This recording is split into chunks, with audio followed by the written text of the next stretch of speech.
straight at the ball. And in fact, they've only beaten them twice in 9 previous encounters, but it's Phillips getting them forward. Good position, Keith Robinson. And this man has not failed to kick a goal in all the matches that the team have played this season. He's on 48 for the year. And he's going to be a focal point naturally up forward for them today. Keith Robinson for Springvale, kicking into the breeze. Allowed beautifully. Lovely goal. Robinson's 49th of the season, and Springvale draw first blood. They lead by 5 points. And you how to use their body well, hasn't he? Just to get in front, and take position and hold it. Yes, they do the basics very well. Team-orientated things, always backing each other up, and more importantly, they've always got numbers to the ball. Well, Manfred infringing there on Rakavolis. And there's just one of the examples of what happens when you do get in front. You always have the opportunities, of course, of getting a free kick. It might be somewhat doubtful, but still being in front, you stand a chance. He's only 20 metres out. Started out in front of the goals. Let the breeze do the rest. Glenn Rakavolis brings up the first goal for Coburg after 9 minutes. And they get the lead by 1 point. Rennet delayed the handball, trying to get it back to Eade. And we'll have a throw up level with the edge of the centre square into Coburg's attack. We've played nearly 16 minutes. There's Vice-Captain Alan Eade, already carrying a bit of City Oval mud. Scores level here. So that ball landed in a boot stop and stopped dead in its tracks. Most of the ground pretty good. Loose ball fired in by Gumley towards Williams over his head. Now here's a chance. Allison with Doyle, plenty of time. Brian Allison puts it through, and Coburg's second goal on the board. And they lead now by 6 points. On that occasion, ball comes out to Foy. Man dropping in short as Eade. Plenty of time to make up his mind here. 2 men floating down. One of them is Bassett. Taranto's gone past, and Maloney had to watch that. Gave Bassett free rein to find the chest of Steve Gumley. Playing in the centre today, Gumley.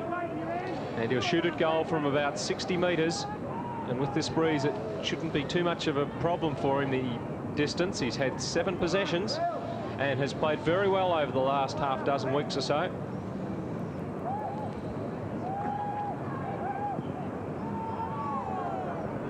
It's there. Gumley kicks the goal. Coburg's third for the day, and they go to a 12-point lead. And Springvale are a bit of a wake-up, I think. Yes, they're not frightened to take a chance. They've really got tremendous confidence in each other's skills and abilities. So the throw-up is just 40 metres out from the Springvale goal. Great wrestle between the 2 number 1s, and really, I don't know how umpire Howlett could have picked a free kick out of that one. Len, what did you think as a ruckman? That looked like a classic old ruckman's confrontation. Yeah, it did. I think that if one fellow in those types of conditions does get the advantage, he gets it through strength and getting in position. You should just let it go. Well, it's Jeff Clark that's got the free kick for Springvale. Lovely kick. Beautiful. Well, what a start. A minute and a half into the second quarter, and they're back within 6 points now, Springvale. Jeff Clark gets his first goal. Out that the Springvale fellas were right on their men, quick, smart. One that got away was Bassett. Oh. Now to Clark on his wrong foot. Look at the numbers. Maloney, Phillips, goal, and scores are level. I think they're a point up, Roscoe. Are they? That sort of thing too often. Neil Warner with the free kick. Sure, he wasn't put on the ground to be doing any of that heavy stuff, Billy. Squares it towards... Oh, Littler got into the back. Thumping of the desk beside us from Coach Cleary as Mendy will take the free kick from just 40 metres out. And this guy can kick a goal, as we've seen, Peter. Martin Mendy. This would increase the lead to 7 points. Umpire Howlett putting him around onto, well, it's just a slight angle. And he's in a nice dry part of the ground to run in. And hopefully for Springvale set the ball truly on its way. 6th possession for Mendy. Lovely. Makes it count. They lead by 7 points, the Vales. We've played 14 minutes into the second quarter. The grounds around the traps. Desperate. He's watching a desperate game here at Coburg. Springvale by 7 points. Coburg into the breeze. Bear Ingram. Support from Kakur. With pace over the top. Williams. Spoiled by Foy, but Coburg the numbers. Peter Darby. And the margin back to 1 point, and Darby's first goal, one of his few possessions for the afternoon. 28.5 minutes gone. There can't be much left in the term. We've had just 4 goals kicked for the quarter. Rennett's over the top. Allison tried to knock on. Norman put Anderson under pressure, but he found Dempster. Good work from Springvale. Jeffs. Robinson the target. Jeffs again. Oh, cocked one high there from Evans. Umpire let it go. Littler delayed the handball nicely, but it wasn't a good one in the end. He'll have to back up again, Littler. He met the ball well with Malin, and there's Ingram. Back on half back and tries to bounce. Taranto made that mistake in the same position in the first term, and he's been nabbed by umpire Howlett. Loose man as Phillips finds Robinson. Well, while they were arguing, Phillips got the ball moving, and the full forward will shoot from 45 metres directly in front. This for his 50th goal of the season, Keith Robinson. Yep, no worries.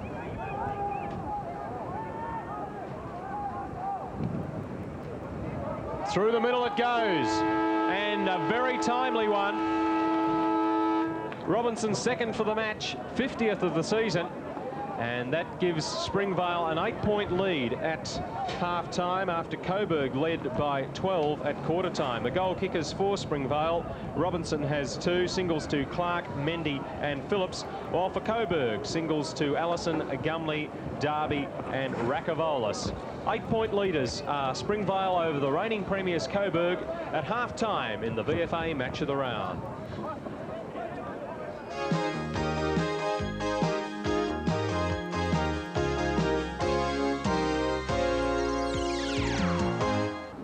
Littler. Bassett. Up to half forward. Nickel. First hands on the ball. With him is Ingram. Here's Ingram. Oh, good pick up. Something might come of this. He's lifting his game for his coach. Allison over the top. Goal coming up to David Williams. He saved $75 by just kicking a little 10-metre kick. And Wiedemann weighing up the options. Ingram got 2 men going past. Does it on his own well. Now he's got 3 men loose. Rennett's has run right up. He was the man initially that kicked it off the wing, and he kicks the goal. That's a bit more like the Coburg we expect. The Lions hit the front by 5 points halfway through the third quarter. 21st possession for Tim Rennett's. King with it. Got a chance to get it out.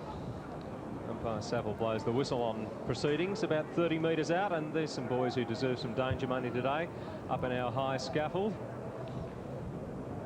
Peter, I was just referring again to this top end of the ground. It's no wonder they can't get scores.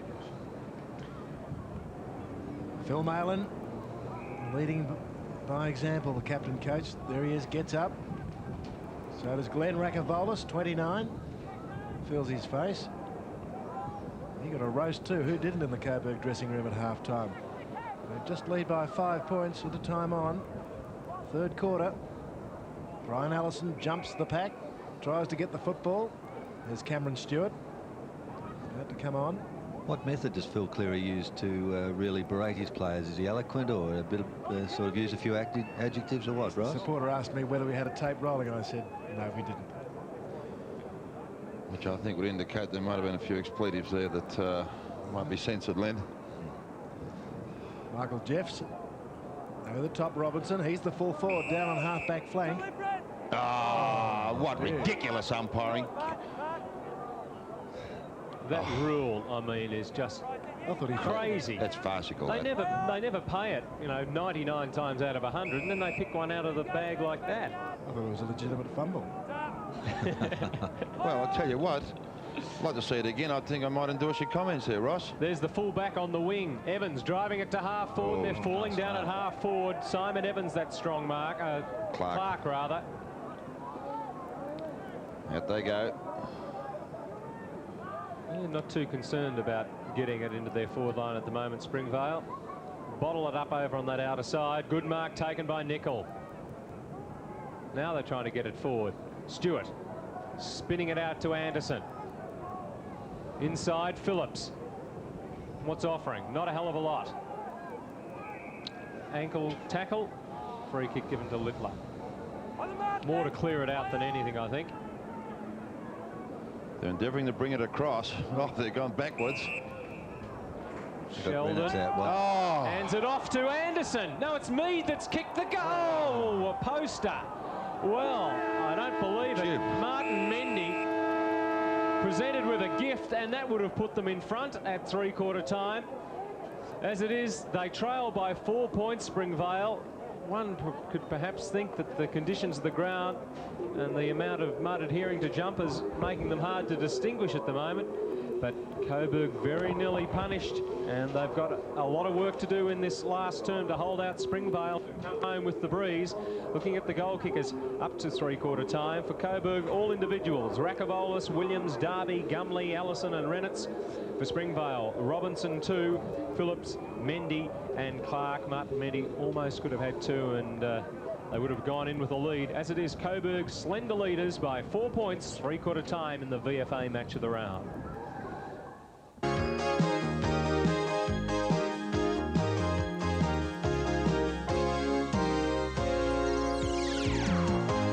They were at half-time. The only stat in which Coburg improved on was frees. They now have more frees than Springvale.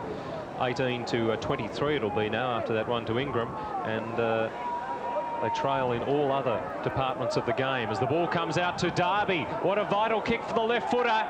He doesn't miss too many. Peter Darby, second of the match, and that's a vital one inside the first 3 minutes. He hasn't had a good game, but superb finishing from him, and that increases the lead to 10 points. Punch again. They all tried to mark it, and it's Wiedemann ended up with it. Oh, they've let them in here off the ground for Robinson. Yes, 3 goals for Keith Robinson. He saw the half chance and he put it away. Maradona would be pleased with that one. Wasn't that intelligent, Len? He realised he had no time to pick it up because of the ensuing opposition. Did the logical thing and kicked it off the ground, and more appropriately kicked it out truly, and 4 points of difference. Glad we had Peter here.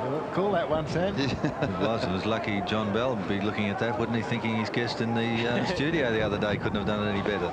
Destructive player. Doesn't play too many bad games. Clark didn't even get it, but Dempster did. Prosser put under pressure. He's got support from Anderson. They're in front. Well, a superb passage of play, Len, in the conditions. Blocked by Jeffs. He's played well. Look at that desperation. Warner trying to get it out. Only as far as Rakavolis, though. Dangerous as Renitz has got it. He uses the ball well. And at this time, no exception. Sheldon up from defence. Darby kicked the last one. And again, Coburg back in front. Third goal to Peter Darby. Vision. And Kakua. Doyle. And certainly desperation by both sides. Almost looked like a throw. Ingram. Coburg getting it forward. Kakua with pace. Ball gets solidly bumped. Broken up Darby's. There was Weatherall on the left foot.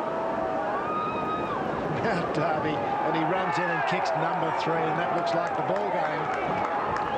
9 points for the Burgers. 4 goals to Peter Darby and 3 for the quarter. Nice tackle from Allison. Renitz. Taranto caught by Stewart. Thrown out by Eade to Kakua. Away goes Billy. No one will be able to catch him. Taranto now can put in the shepherd for Kakua. He's going to run it right the way home. Ingram back to him. Kakua put in the icing on the cake, perhaps. Bad bounce for Weatherall. Gets it back to Billy Kakua. He deserves a goal here. He's got it. Superb play from Billy Tufik Kakua. And that really is a superb way to cap off the game for Coburg. 16 possessions for Kakua. He took possession inside the centre square, the defensive side of the square. And look at him motoring in the mud. That's just a City's ambition superb. was to get more pace into his game. Well, I don't know if that would be humanly possible. A superb individual performance by Billy Kakua, and probably the feature of that thrust was the fact that on all occasions he had players backing him up, being starting to drop now for Springvale, which you'd expect. To assume that normal role that he plays, Wiedemann, that kick behind the play, continually frustrated a lot of Springvale forward thrusts. And jubilation for the home side, the Lions. Sheldon there lifted into the air by vice-captain Alan Eade, who shakes hands with Reynolds. Phil Mayland would be disappointed. His team really pushed Coburg for 3 quarters. Were within 4 points at the start of the term. They got ahead with half the quarter to go, but couldn't maintain it. 3 goals from Peter Darby in that last quarter, and a superb individual performance from Bill Kakua, winning the game for Coburg, well, at least putting the final nail in the Springvale coffin. So it's a 14-point victory for the home side in very difficult and trying conditions today at the Coburg City ground. Looking at the goal kickers for Coburg, 4 to Peter Darby, all after half-time. Singles to Reynolds, Allison, Gumley, Williams, Rakavolis, and Kakua kicking a goal that will long live in the memory. While for Springvale, 3 to Robinson, singles to Phillips, Anderson, Mendy, and Clark. In that last turn, they managed just 1 goal, Springvale, while Coburg kicked 4 against the Breeze. And we'd hardly seen that combined in the first 3 quarters. In fact, if we look at it, it's 4-2 it was. 4 in that last quarter, 2 for the rest of the game. We kicked against the wind, so it was excellent effort from Coburg. It's not what we expected at 3/4 time, Peter, where we said that they would need, if they could kick 2, maybe 3 goals, it might keep them in it. We did expect Springvale to kick more than what they did in that last quarter. Well, Ross Booth is down at ground level, and certainly we'll be hearing from him and the A&A man of the match shortly, Adrian Bassett. Fist clenched from Bear Ingram. Allison leading them off. Kakua, Darby, Doyle. And there's Ingram. He's about the most excited man out there. He was given a job to do after half-time by Coach Cleary, who gets the pat on the head. And those players he revved up, they've all come up with the goods when you have a look at that after half-time. Yes, they have, and they have done a good job. It's probably one of the things I was trying to say early in the game, Springvale. There's something that's missing in the real crunch that I've felt on both occasions that we've played them this year, although they have beaten us. But I thought if we were a little bit better manned in certain positions, that they were beatable, and today's proven where they've set themselves up for 3 quarters to be in a good position to beat last year's premiers, and then haven't got either the will or the tenacity to go on and take the game. That seems a malaise that affects all teams except Coburg and Williamstown, I think. Box Hill seem another team that just lacking just something to give them the chance to pressure the Springvales and the rather the Coburgs and the Williamstowns. But they might be able to find it. Springvale, I wonder if they've got what it takes. Certainly at this stage, it's between Coburg and Williamstown. What do you think Coburg need to be able to topple Williamstown? They got a hiding from them 6 or 7 weeks ago. Well, having watched Williamstown a number of occasions and played against them this year, there's no question that their strength is the enormous array of talent up front. And next week against Springvale, but let's go into the Lions Den with Ross Booth. Well, thanks, Peter. Well, very happy scenes down here in the Coburg Rims. Adrian Bassett, best man on the ground, the A&A player of the match. Bill Jewell, have a word. Good. Congratulations, Adrian. The A&A trophy. You played very well. You seem to play better against the Breeze. You were kicking up there. You were going up towards. You seem to play better into that Breeze than you did with the Breeze. You lost a bit of the momentum in the 3rd quarter there with a win, but you seem to go really well against it. Congratulations. Good game. Well, Adrian, congratulations. I think you've been close a couple of times. Apart from the mark, I think you took 13 marks and nearly 30 possessions. A great game. It's just good to get a game with Coburg. They're such a good side, and to keep winning like this, it's just great. Now tell us, I heard Phil at half-time, he really gave the boys a bit of stick. Have you heard him lose his temper before? No, not like that. I think we deserved it too, the way we played, so it's good that we come through in the end. Sam and Len were asking whether he swore, but I didn't hear anything. Perhaps we better ask Phil over here. Phil?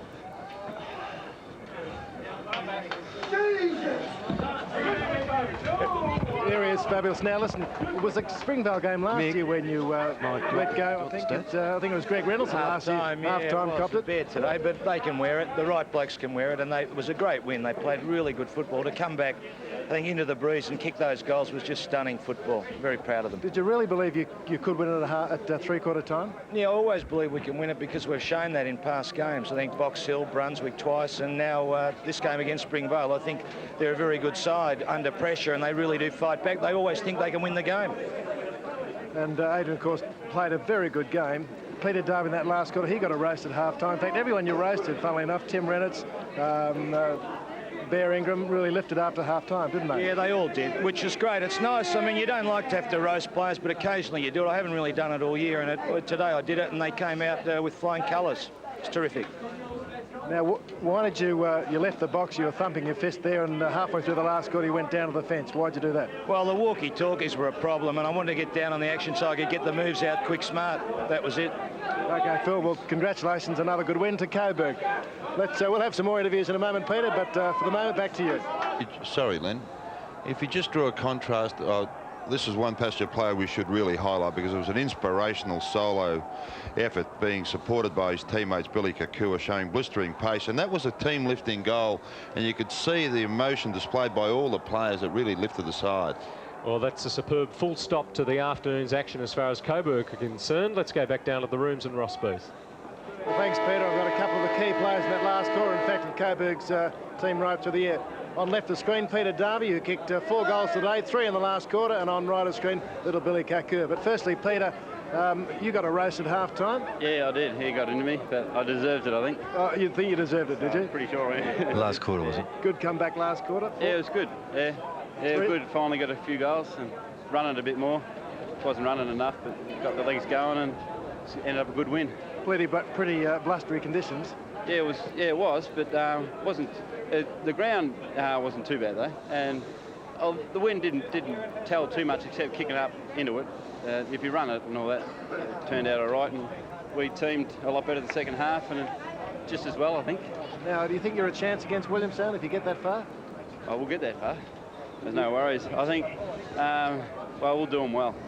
Okay, good on you. Doing well. Thanks, Peter. Now, Billy Kakua, we've been dying to meet you. Peter G's a real fan of yours. They're your mates. Now, tell us about your Lebanese by origin. That's where you get your pace, is that right? Well, yeah, from Beirut, run away from the bombs. Beirut, that's right. Yeah. But what do you, why are you so quick? Do you do any sprint work in the summer? No, just from school days, and used to do athletics at school and take up football. I used to play soccer beforehand, and I used to play on the wing, so I need a bit of pace then, and took up football, and the pace followed me. Some of us commentators up there, we ask ourselves, what do you have to do to have a permanent game? You're in and off the bench, and every time you come on, you're doing well. Pay Phil, I think. It's a good idea, just to pay him to keep me on the ground instead of keep taking me on and off. But I worked today. I come off and come back on and stayed on for the rest of the game, which was pretty good for the team and all of us. Okay, well, Billy, tremendous game, a win today by Coburg, and this little fellow, is a great crowd pleaser, an integral part of this Coburg team, and thanks today, Billy. Thanks. Ross Booth might have some stars with him. Back down to the Coburg rooms. Thanks, Peter. Your stars of a different kind, a couple of members of the VFA hierarchy. Firstly, John Grieve, the president of the VFA and formerly a director of Williamstown. Big week next week with Barry Round. Yes, Ross, we've got Barry's 400th senior VFA VFL game next week. He's played, I think, 68 games with Williamstown coming into next week. So we intend to have a presentation and a recognition of such wonderful service to football. Of course. Well, how are you going to recognise him this time? Because we already have the Round Fothergill medal, don't we? Yes, well, we think it might be a fairly appropriate situation to present Barry with a Round Fothergill medal suitably inscribed to recognise the event next Saturday, and that'll be presented hopefully at a dinner we're having at VFA House on Wednesday, and hopefully will be jointly presented by Ross Oakley and myself. Good, of course. Springvale play Williamstown next Saturday at Port, don't they? That's right, and we expect to be able to arrange a presentation, a guard of honour for Roundy, and hopefully that'll take place next Saturday too. Oh, terrific. That's a very nice gesture by the VFA. Now to Athol Hodgetts. Athol, the Executive Director, and of course the finals venues have been announced, and back at Wendy Hill, Athol. Yes, Ross, we're very pleased that the Essendon Council and the Essendon Football Club have granted us permission to play the grand final again at Windy Hill, and it should be a great final series with a final 5, with the lead-up finals all being played at Port Melbourne, and then off to Windy Hill for the grand final. So you'll be hoping for another big crowd, 22,000 last year? Yes, the crowd last year was excellent, and the conditions and the facilities at Essendon were very good, and we'd be certainly hoping for a similar type crowd this year. So the final 5 system as it operates in the VFL, the usual system? Yes, it'll be exactly the same as the VFL. We'll be playing Saturday, Sunday, with the preliminary final being played on a Sunday at Port Melbourne, and then the grand final, of course, on a Sunday at Windy Hill. Right, now you're sitting up at the stand at Coburg. Pretty cold up there today, John. It wasn't a very pleasant experience, and people laugh about how cold it can be down at Williamstown, Ross, but it was very cold up there, but it was a great game, so that certainly made up for it. It was a good game. In fact, one of those persons that laughs about Williamstown will get stuck at you is Phil Cleary saying how cold it was, but certainly it was freezing here, wasn't it? Yeah, he'll get his comeuppance one day about that. No, it was sure very he will. cold today. I'm sure he will. Yeah. OK, Athol, any other big news around the VFA at the moment? Oh, no, I think that, you know, we're very pleased with the way the television's going, Ross. The ratings have been good. And today's game would help that. I think everybody hopefully are glued to their television sets, being such a cold day and a very interesting game. Good. OK, thanks very much. John Grieve, the President of the VFA, and Athol Hodgetts, Executive Director.